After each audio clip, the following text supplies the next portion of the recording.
organism towards or away from light. Why would an organism want to move towards or away from light? Growth, yeah. Growth and More specific. Photosynthesis. Right, to carry out photosynthesis. What do organisms need to carry out photosynthesis? sunlight They need light. What's the purpose of photosynthesis? to make plants food. To create your own food, right? To create your own food, not to make energy. Cellular respiration is what makes energy. Photosynthesis makes the food, okay? Types of bacteria that carry out phototaxis would be, again, ones that carry out photosynthesis. Photosynthetic bacteria are called cyanobacteria.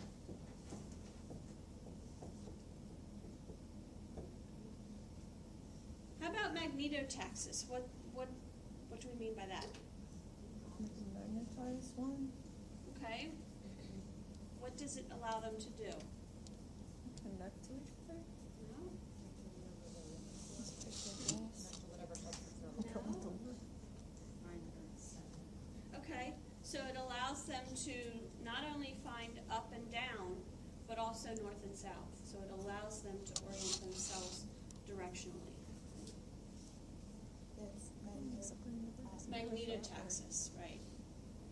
And why did they say some organisms carry out magnetotaxis? To bury themselves in sediment. Okay, why? To avoid oxygen. To avoid oxygen, right, exactly. So magnetotaxis is not going towards north and south.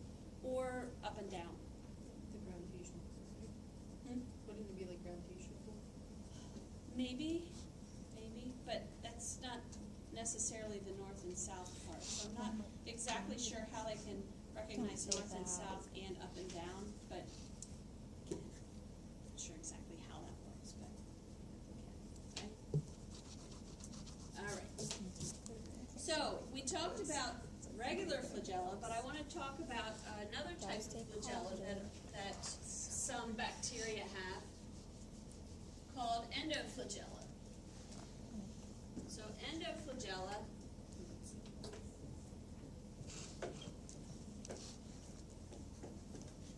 or they're also known as axial filaments. These are found on spirochete bacteria. Spirochete bacteria are the corkscrew-shaped bacteria. And so instead of having a flagellum or flagella extend from the cell, instead the flagella wrap themselves around the cell and are actually attached to the cell.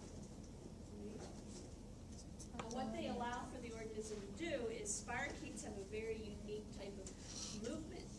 Instead of moving in a straight line or a tumble, they twist. So think of a corkscrew and how a corkscrew would twist as it moves, right?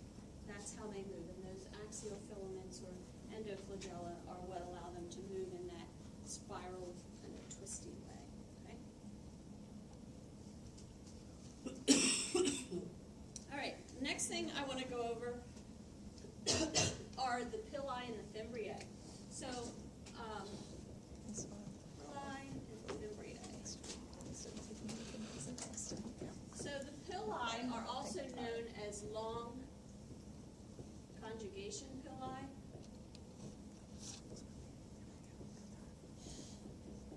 They're also known as the sex pili. If you only have one of them, is it pili? No. It's pilus, right? So you have their pilus. So singular is pilus, plural is pili, okay? So long conjugation pilus or sex pilus. So this is a structure. It's not used for locomotion, but it is an external feature on some bacteria. And it's composed of a protein called pilin, unlike flagella that are composed of flagellin. And it's a long hollow projection that comes from one bacterium and physically will attach to a second bacterium. Now in this case it hasn't attached yet, but it will physically attach. And then what happens is the first bacterium makes a copy of some or all of its genetic material and passes the genetic material through that hollow sex pilus to the other organism. And this is a way in which bacteria can transfer their genetic material to their neighbors. And this becomes very important in antibiotic resistance, because what happens is if a bacterium has a gene for antibiotic resistance and has the ability to form a sex pilus, it can form the pilus, attach to its neighboring cell, transfer a copy of the antibiotic resistance gene to the neighbor, and it will spread like wildfire. Okay? Then the new cell now has the ability to produce the pilus and to transfer the gene for antibiotic resistance. So it's going to do that. Plus, every time the bacteria divide, it's going to spread as well. And so it just spreads like wildfire. And this is a very common way for antibiotic resistance to spread through a population. Right? Now, they have it listed here as male and female, but they have it in parentheses or quotes.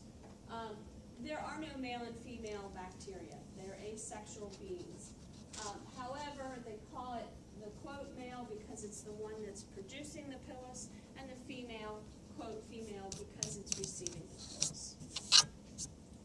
But they're asexual, so there's no male or female. Fimbria would be fingers. They're finger-like structures, but they aren't fingers. They're actually composed of the same material, pillin, as the pili are. And their function is attachment. So sometimes they're called short attachment pili. So they're used for attachment. They can adhere bacteria to surfaces, allowing the bacteria to produce what are called biofilms, which is just it's like a living entity of bacteria that form this big community. They sometimes are on, in a hospital setting, you might see biofilms growing in catheters and trachs and things like that. In the outside of a hospital setting, biofilms will form in your toilet, in the sink, in pipes underneath the earth, and so forth, where it's the bacteria adhere to a surface and then they form this big population. So they can use that to adhere not only to the surface but to each other. Another good example of how these fimbriae can be used. There's a bacterium called Neisseria gonorrhea. Anyone know what this causes? Gonorrhea. So this bacterium can produce these short attachment pili and use it to attach to cells in the urogenital system. Why is that beneficial to the bacterium? Remember, this semester you have to think like a bacterium.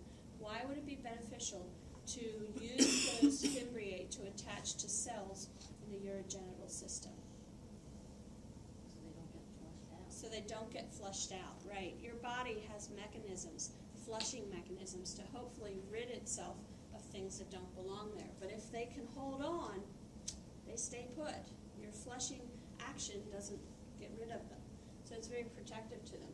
Another thing this organism can do is use its fimbriae to attach to sperm cells. Why, if you were a bacterium, would that be a benefit? It's free transportation, right? Free transportation to a new home. Think like a bacterium, right? Not going to think like people, we're going to think like bacteria this semester. What was the first one that uses fimbriae to attach to cells? Cells in the urogenital system. Yep.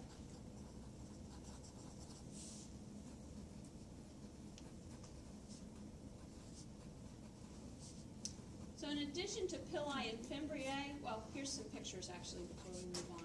So here's some fimbriae. They kind of look like flagella, but they're definitely shorter, and they're kind of rounded in length.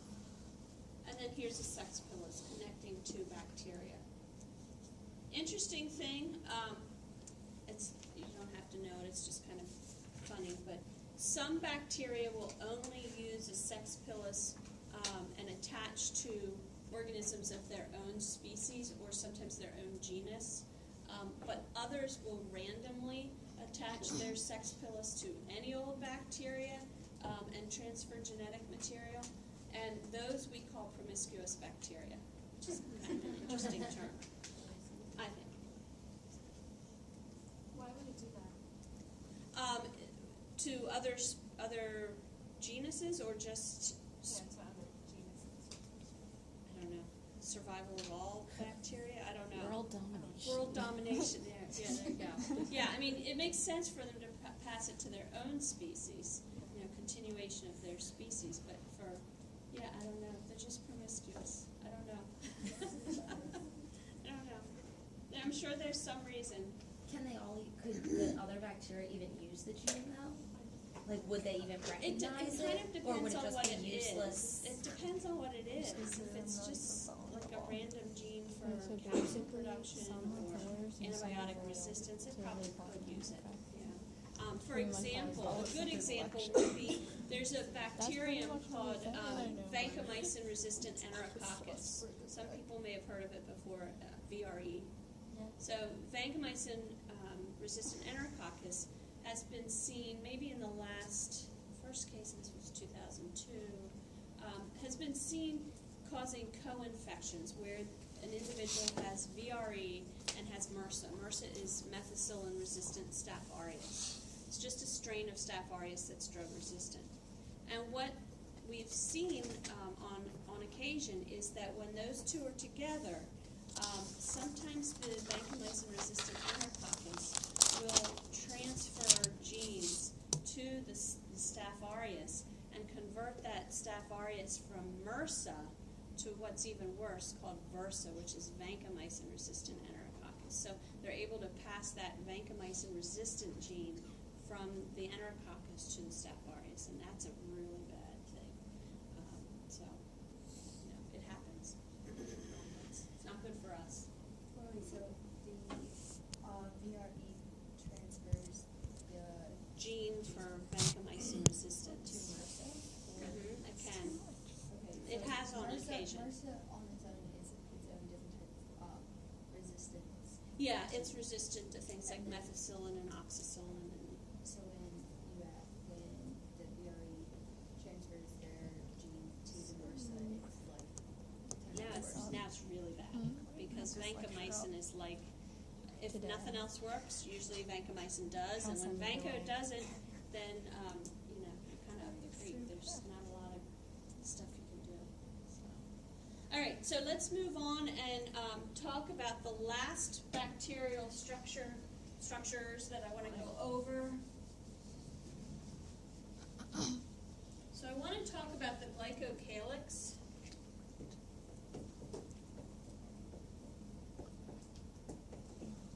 Which, That, what's labeled up there is villi, isn't that actually the fimbriae? I was thinking the exact same thing. well, the thing is, fimbriae are a type of pilus. Okay, So okay. that's why they can be called short attachment pili. Okay. They're fimbriae and pili are both made of the same material, so Okay. it's just a type of. All right. But yeah, you're probably right there. It is probably the fimbriae. All right, so with the glycocalyx, we have capsules, and we have slime layers. So glycocalyx is it's a polysaccharide material that gets secreted from the cell, and it's kind of ooey and gooey, if you want to be scientific about it. And it has different functions for the bacterium depending on whether it's a capsule or a slime layer. But if the organism has it, it's going to be exterior to the cell wall. So this yellow is the cell wall, and this red represents, in this case, it's a capsule. Not all bacteria have a glycocalyx, but if they do, the capsules, their job is to help prevent the organism from being phagocytized.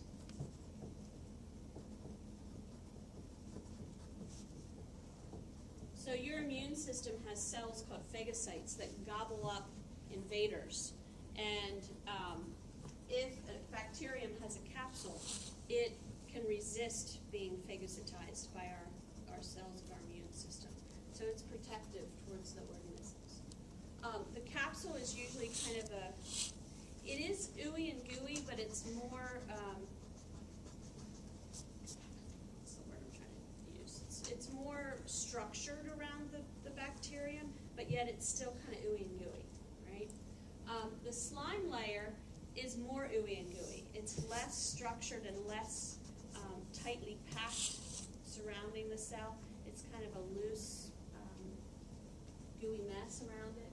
And the slime layer has other functions. The slime layer traps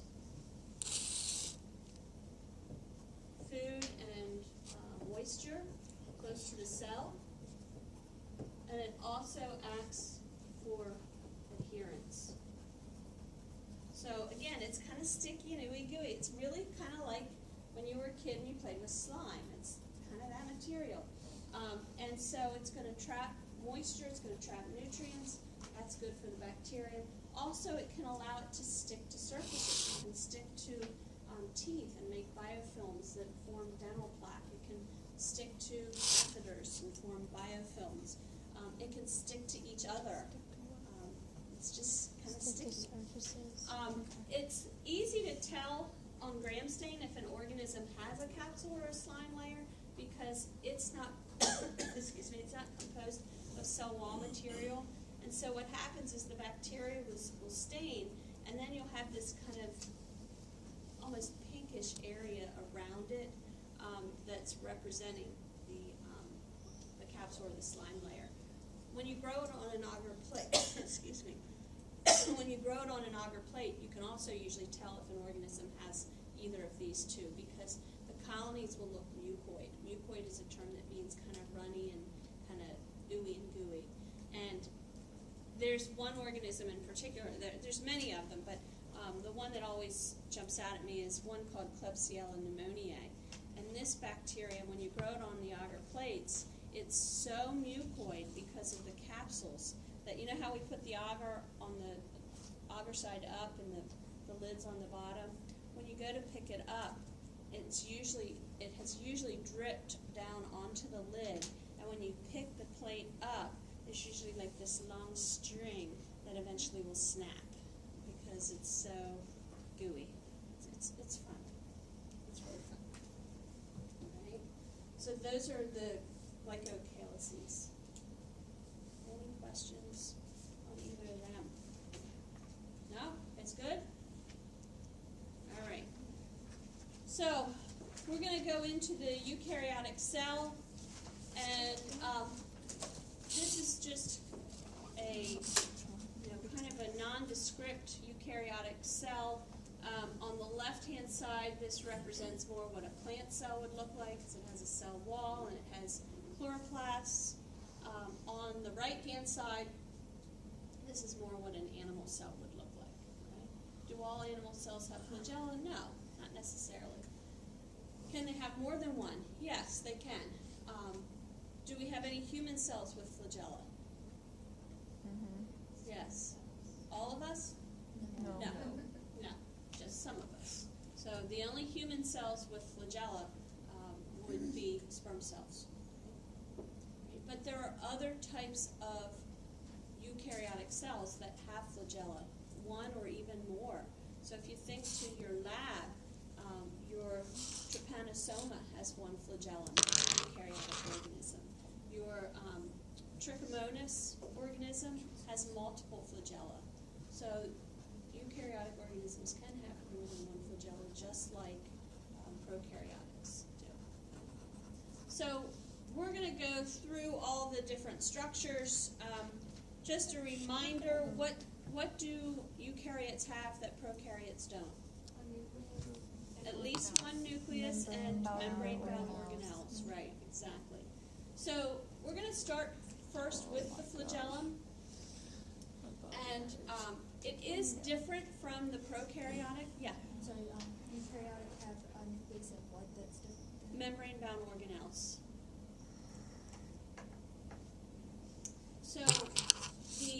flagella of eukaryotes is much, much larger than that of prokaryotes in terms of diameter, right, and length, but definitely diameter. It still gets anchored into the cell. It still is used for motility. But if you look at a cross-section of a eukaryotic flagellum, it has what we call a 9+2 arrangement. And this 9+2 is there are microtubules that make up the flagellum. So we call it a 9+2 arrangement. So you have 9 pairs around the periphery, and then you have 2 microtubules in the center. Those microtubules are really tiny, and most likely probably the size of the bacterial flagellum. I mean, they're really small, those microtubules. So it's 9 pairs of microtubules. Mm-hmm. And then 2 central microtubules.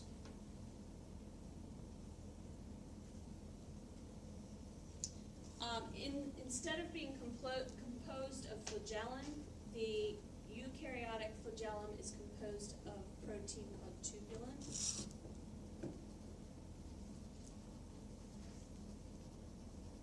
And instead of moving in a propeller or a jump rope fashion, these flagella move in a whip-like fashion. So it's more like this, right? So a whip-like motion. Some eukaryotes also have cilia. Cilia are structures that bacteria do not have. Cilia are kind of like short flagella that cover the eukaryotic organism, the eukaryotic cell, right? So they're shorter than flagella. They generally cover the surface. They move in the same way. They have that whip-like or beat-like manner. And they have 2 functions. Organisms or cells that have cilia, either they use it to propel the cell.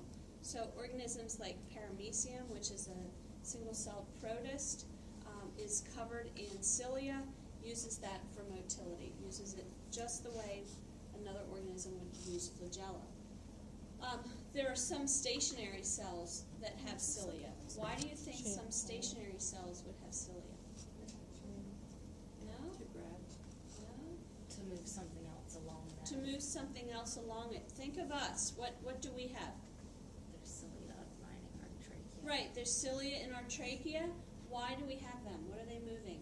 The mucus. Mucus. Moving mucus and debris up and out of what? Your Your throat. Lower respiratory tract. You don't want it down there, right? You want it up and out, right? So cilia can either be used to move the cell or to move things past a stationary cell.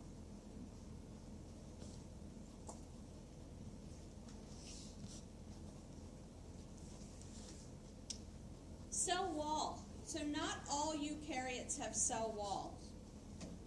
If they do have a cell wall, it's different from a bacterial cell wall in that there's no peptidoglycan.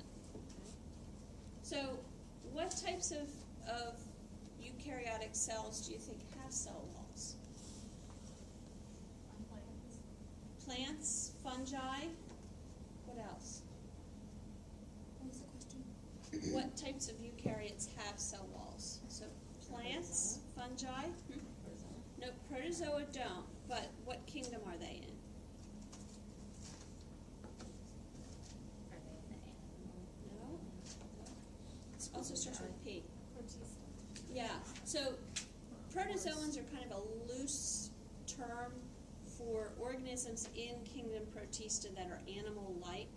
So the protozoans don't have cell walls because animals don't have cell walls. So that's why they're kind of lumped in that group.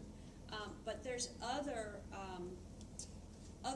protists that probably, well, that do have cell walls. Some of the plant-like protists, which we would call algae. Algae would, be ones with cell walls. So some protists have cell walls, some don't. Depends on what kind of protist it is. So algae does have cell walls? Yes. And archaea doesn't, right? No, archaea, remember, they're prokaryotic, so they're, they have a lot of features that are similar to bacteria. You know, they don't have a nucleus, they don't have organelles. They do have a cell wall, but it's a different cell wall from bacteria. It doesn't have peptidoglycan. But they are not eukaryotic, they're prokaryotic. Okay? Make sense? Mhm. Okay, good. All right, so, cell membranes. So, what types of eukaryotes have a cell membrane? For cell Think the four kingdoms. Animalia has cell membranes. What else? Protista has cell membranes. What else? The fungi one? Fungi have cell membranes. Keep going. Oh my god. All of them, they all have a cell membrane. They all do. How about prokaryotes? Yes. Yes, all living cells have cell membranes. Okay, so they all have a cell membrane. Okay. Cytoplasm is that background tan material, right? So the cytoplasm is very similar in composition to prokaryotes. It's mostly water with dissolved substances. The major difference, though, from the eukaryotic cytoplasm to the prokaryotic is eukaryotes possess a cytoskeleton. It used to be thought that prokaryotes don't. Scientists are thinking that they do have some sort of a cytoskeleton, but it's not the same as, and not as, as important as the cytoskeleton found in the eukaryote. The cytoskeleton is a series of protein microtubules that basically act to support the cell. Eukaryotic cells are much larger than prokaryotic, so think about a big building. Can you build a big building without, like, girders? No. No, you need that infrastructure as support. A lot of eukaryotes don't have cell walls. Cell walls maintain structure and give support. So if you don't have that, that cytoskeleton is essential to give you some structure. The cytoskeleton also allows for movement of organelles throughout the cell. But you're not really going to see much, if any, of this in a prokaryotic organism.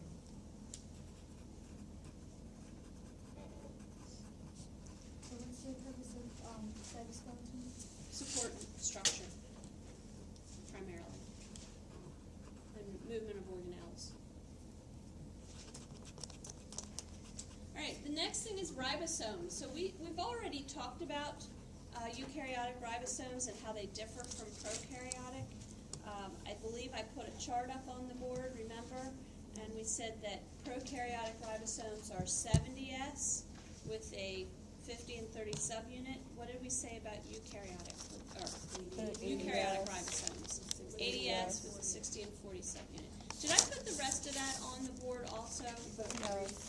Reproduction and DNA. Okay, good. And did we talk about what that all supports? The evidence for symbiosis. Right, for endosymbiosis, right, exactly. 60 and 40 are the subunits. What was it called? Endo what? Yeah, so that whole chart that I put up there on the board was some, but it was the tip of the iceberg, evidence in support of the endosymbiosis theory or endosymbiotic theory. What does the endosymbiotic theory explain? Okay, the evolution of eukaryotic cells from prokaryotic cells. And it uses lots of evidence, but two of the pieces of evidence that I like to talk about are the chloroplasts and the mitochondria, and what those structures have in common with the prokaryotes, and how those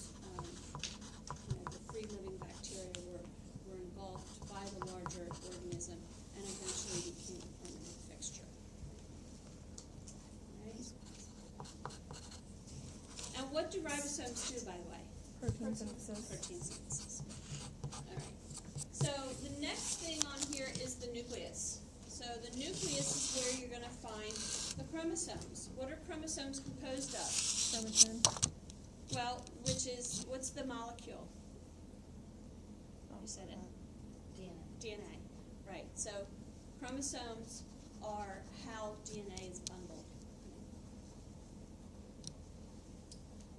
The nucleus also has a nuclear envelope or nuclear membrane that surrounds it, and it has nuclear pores, which are openings that allow for the movement of things in and out of the nucleus.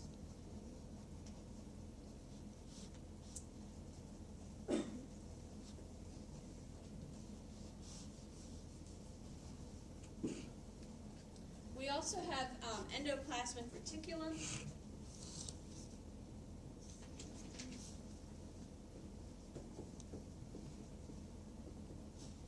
We have rough endoplasmic reticulum, and we have smooth endoplasmic reticulum. Rough endoplasmic reticulum, which can be found surrounding the nucleus, so it's this green stuff. There's little dots on it, are ribosomes. That's what makes it rough. So the rough endoplasmic reticulum is a site where proteins are synthesized. The smooth endoplasmic reticulum, which I have a hard time finding on this picture, maybe this over here, it's hard to find it, makes proteins. And the smooth endoplasmic reticulum does not have ribosomes, so it doesn't make proteins. It's more diverse than the rough, and it synthesizes things like phospholipids and fats and sterols and things like that. So it's more diverse. It makes other things besides, instead of proteins.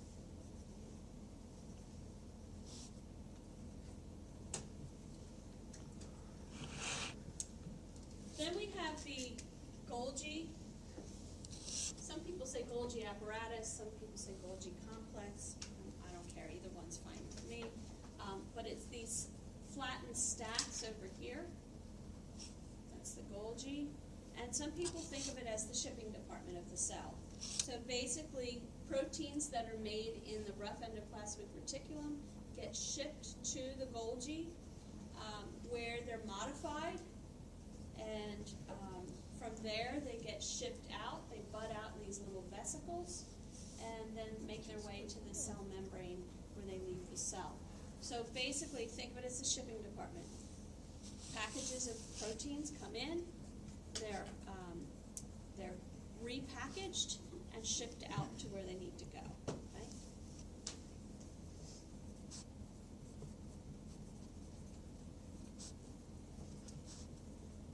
Lysosomes, which are these little green structures here. Don't get lysosome mixed up with lysozyme. What's a lysozyme? It's an enzyme. It's an enzyme that, where's it found?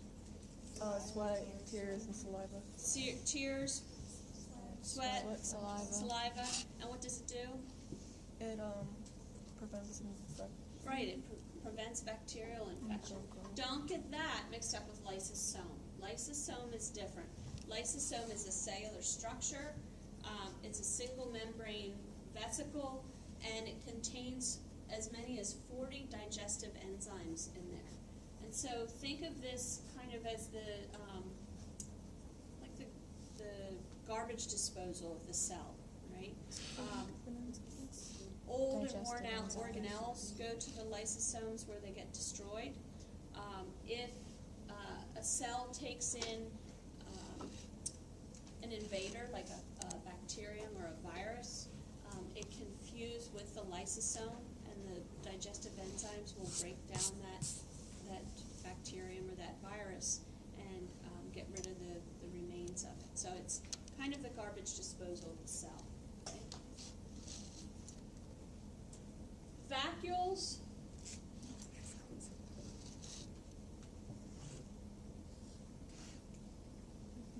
Vacuoles, you can find, here's a big vacuole right here, but vacuoles are just storage structures in the cell. They might store carbohydrates or lipids or proteins, or in the is water, just storage. Then we have our mitochondria. Here we have mitochondria here, mitochondria here.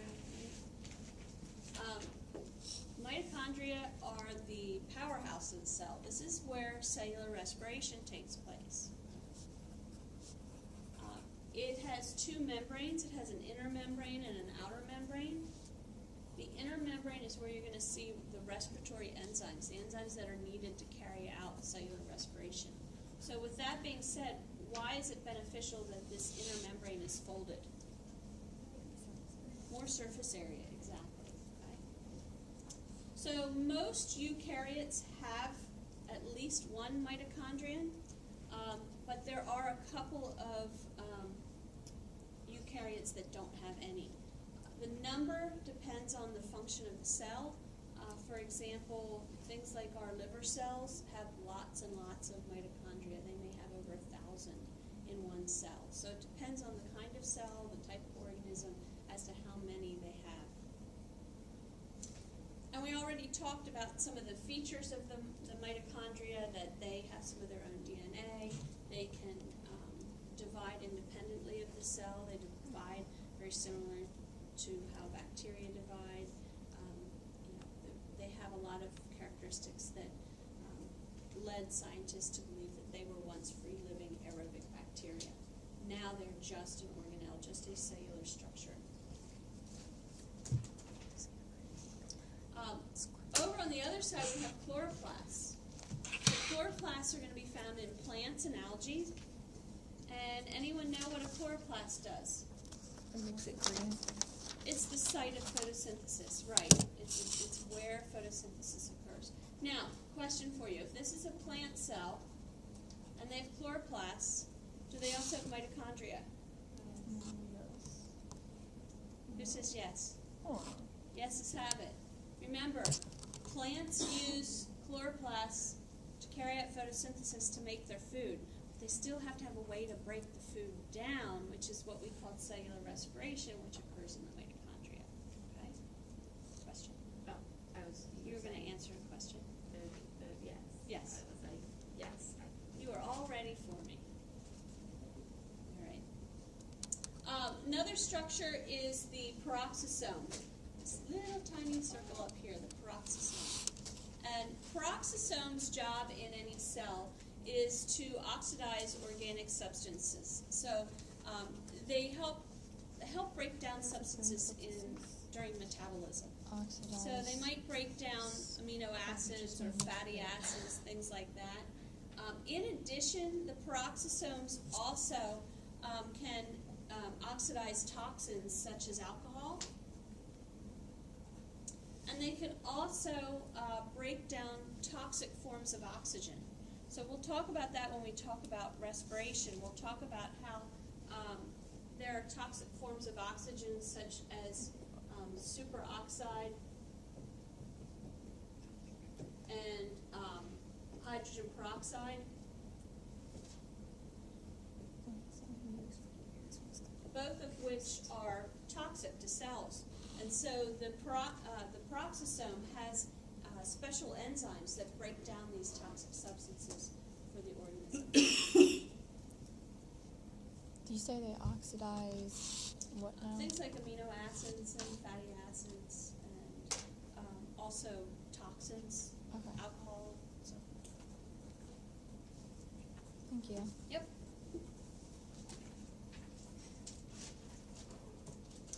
Good so far? Okay, so we're going to move on to the last thing. Hopefully we can get through it quick so we can go over the quiz. So we're going to go over how substances move across cell membranes. Remember, cell membranes, the function of a cell membrane is to regulate the movement of substances in and out of it, okay? So how do things move? So we have what we call passive and we have active types of transport, okay? So any type of passive process or passive transport requires no ATP, so no energy is needed to carry out the process. And it moves substances from high concentration to low concentration. We say that it moves things down the concentration gradient from high to low. Okay? Active transport requires ATP,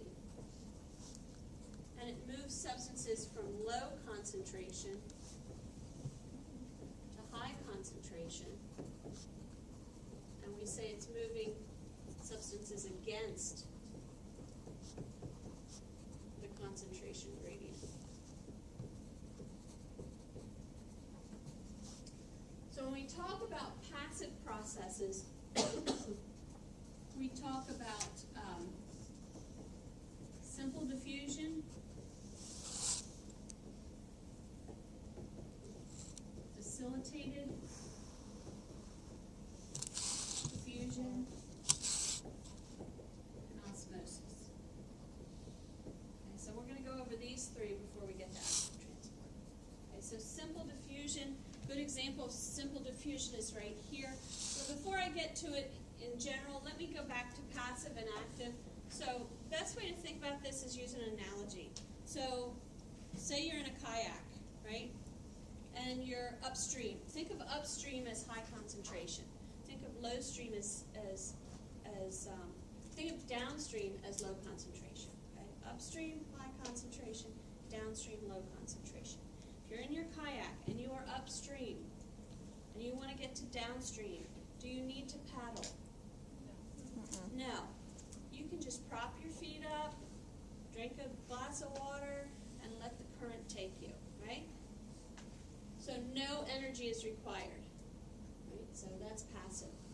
Active transport is going to require energy, and it takes you from low concentration to high concentration. So let's say you're in your kayak, now you want to get back home, but you're downstream, and you need to go upstream. So you're going against the current or against the concentration gradient. Are you going to need to paddle? Yes, you are. Does that require energy? Yes. Okay, so think about it like that. So the first passive process is simple diffusion. And it's just moving substances from high solute concentration to low. So let me define solute and solvent first. High solute to low. So solute is the dissolved substances in a solution. Okay? Whereas the solvent is the liquid portion of the solution. So if you have saline, what's your solute? Salt. What's your solvent? Water. Okay, make sense? So the dissolved substance in saline, which is the solute, is salt. The solvent is the water. Okay. All right. So with simple diffusion, we're moving the solute from high concentration to low concentration. A good example would be a beaker of water. You put a food coloring tablet in there. Where's the highest concentration of that solute? Well, it's in the tablet. Where's the lowest concentration? Everywhere else. And so it's going to diffuse, hold on a second, it's going to diffuse outward, right? Until eventually what's reached? An equilibrium, where you have an equal concentration consistently throughout. Yeah? My favorite experiment to show like this diffusion is like you soak an egg in like vinegar for 24 hours, Mm-hmm. and then you'll have like the membrane left, like a squishy membrane of the Right. egg, and you put it in a big container of water and you let it sit for 24 hours, and the egg will swell because there's less water inside the egg than on the outsides of it. The diffusion Well, is like shown. I'd have to read up on that one, but it sounds more like osmosis, or the egg is swelling as water moving into the egg. Yeah, because there's less. Well, that's going to be Osmosis. osmosis. Okay. That's going to be osmosis, which we're going to get to in just a couple minutes. But the idea that it's movement across a membrane, but what's moving? So that's going to be water movement, which we'll get to. So, so that's just simple diffusion. Facilitated diffusion is very similar, only it requires a carrier protein. So simple diffusion doesn't require a carrier molecule whatsoever, goes from high to low concentration. Facilitated, again, still goes from high concentration to low concentration, but it has to pass through this protein. And so what happens is the substance fits nicely into that protein. When it fits in there, it's kind of like a lock and key, and then it changes the shape of the protein, allowing the molecule to enter. It still requires no energy, okay? It's still going from high to low concentration, but it's facilitated by a carrier protein.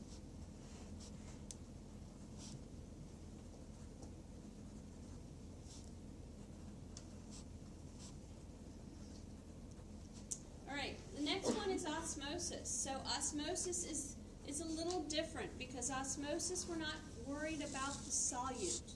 We're thinking only of the solvent. So it's the movement of water from high water concentration to low water concentration. So you have to think kind of backwards with this one. All right? So let's say here they're using a beaker and a bag with a semi-permeable membrane. Let's say you have a 1% salt solution inside of the bag, and you have a 5% salt solution outside of the bag. Which way is the water going to flow? Into the bag or out of the bag? Out. Out of the bag, right. A couple ways to look at that. You can say the water follows the salt. Well, there's more salt outside of the bag. So the water is going to flow out of the bag until it reaches a equilibrium, right? And you end up with an equal amount on either side. The salt does not move, just the water does, okay? Enough to create an equal concentration on either side. Another way to look at it is, okay, if I have 1% salt, I have 99% water. If I have 5% salt, I've got 95% water. 99 is bigger than 95, so high concentration to low, 99% water, the 95, it's still going to flow out. So either way you look at it, that's the way in which the water's going to move, okay? When a cell is placed in an isotonic solution, isotonic means that the concentration of dissolved substances outside is the same as inside. So there's no net movement of water because you've got an equilibrium already. Okay? When the cell is placed in a hypotonic solution, that means the solution that it's placed in has lower dissolved substances, lower solute. So if it has lower solute, it has more water, right? So what's going to happen is water's going to flow into the cell. The cell's going to get bigger. Could pop, depends on the type of the cell. If you place the cell in a hypertonic solution, you're placing it in a solution that has a higher percentage of solute than inside of the cell. Okay? In that case, the cell's going to shrivel up. Okay? It's going to lose water. And it depends on what type of cell is as to what's going to happen. If this is, say, a human cell, we don't have cell walls. So in a hypotonic solution, our cells could burst. In a hypertonic solution, they could shrivel up. Bacteria have cell walls, which kind of helps them a little bit. They can still pop, but not as easily. Think about a balloon. If you overfill a balloon, eventually it's going to pop. Think of that as a human cell. But if you put that balloon in a Tupperware and fill it with water, you can it probably won't pop quite as easily, okay? Because it's got that structure around it, right? So those are the passive processes. None of them require ATP. Then we have active transport. And active transport does require ATP because it's moving substances against the concentration gradient. Okay? Remember, it's like kayaking upstream. So here we're moving something from a low concentration to a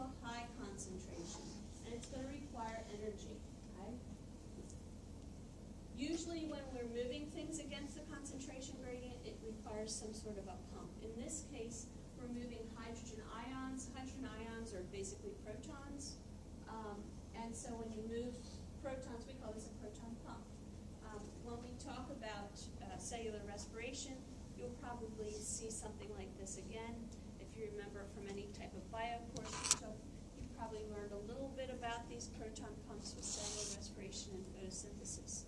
It's a way of pumping, a proton pump is a way of pumping hydrogen ions against the concentration gradient. Okay? Other things can be pumped against the concentration gradient. There's a sodium-potassium pump that's important in cells that pumps things against the concentration gradient. But it's going to require energy. Think about a pump. Do you need energy to run a pump? Yes. So since these are called pumps, it kind of makes sense, right? And then the last thing before we get to the quiz is the process of getting large things in and out of a cell. And so we have endocytosis, which is getting large things into the cell, and exocytosis, getting large things out. These are things that just simply can't pass across the membrane, okay? So an example here would be a large food particle taken in by the cell. And it's too big to pass through a carrier protein or fit through the membrane. It just can't. So what happens is that a couple things can happen. Either the cell membrane can invaginate and create this little pocket that the food particle kind of sits in, and then the cell membrane pinches together. This will pinch together, and you'll end up having a vesicle. And then it's going to fuse with that lysosome, that structure that has all those digestive enzymes. It's going to break it up, take all the nutrients that it needs. That's endocytosis. That's the process of bringing it in. Now, instead of forming an invagination, sometimes what happens, depending on the type of cell, is the cell membrane will form these extensions called pseudopods that extend outward and basically wrap around, pinch together, and again form that vesicle, right? So that's getting substances in. To get these large substances out, because even these are too large to pass across the membrane, that vesicle carries it to the cell membrane, and then what happens is the vesicle fuses with the cell membrane, becomes part of the cell membrane, and releases the contents to the outside, and that's exocytosis. Okay? That's good? So the rest are just questions that I'm going to let you review on your own, because I'm going to hand back the quizzes instead, and we can go over that. But definitely take time to look at these questions and go over them. So if you'll kind of help me out, when I call your name, kind of meet me halfway. Faith? Tammy? Kristen Spears? Amelia?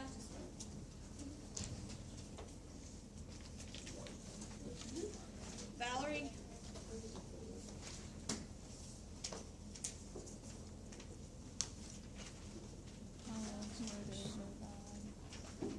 Alexis? Is that a question that seems similar to the book? Starting with the first Mackenzie? books, because she didn't say that this time. She will. Sean? Didn't say that this time. She said it's on. Maria? Yeah. Beth?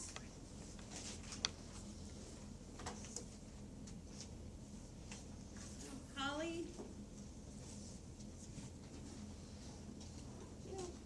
Kristen? Justin? Paris?